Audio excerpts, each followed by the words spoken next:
আমরা বলছি নির্বাচন কমিশন আমাদেরকে বলছে তার 8 তারিখ পর্যন্ত প্রস্তুত, আমরা বলছি হাইয়েস্ট সীমা 8 তারিখ পর্যন্ত। তাহলে এই ধরনের কথাগুলা সম্পূর্ণ অমূলক।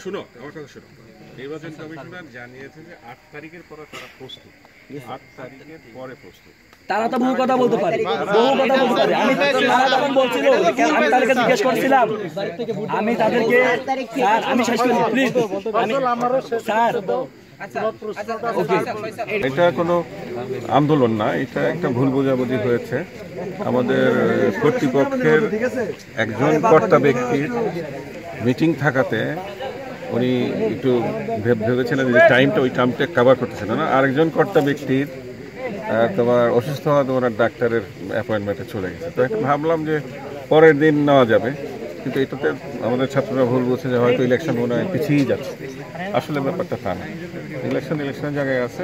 নির্বাচন কমিশন যে ডেটগুলো দিয়েছিল আমরা সেটা নিয়ে আলাপ করেছি। তো এখানে একটা জিনিস যোগ হয়েছে এই আলোচনায়, 9 তারিখের ব্যাপারটা যোগ হয়েছে। নির্বাচন কমিশন আমাদের 9 তারিখের কথা বলে নাই, তো আমরা কালকে 9, 10 দুটাই বলবো, অসুবিধা নাই।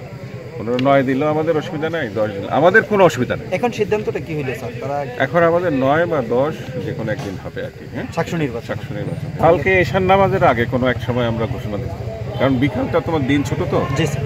ঈশান নামাজ ধরো 8:30 একটা নামাজ আছে আমাদের, 8টার মধ্যে আশা করি ইনশাল্লাহ সব ফিনিশ করতে পারবো।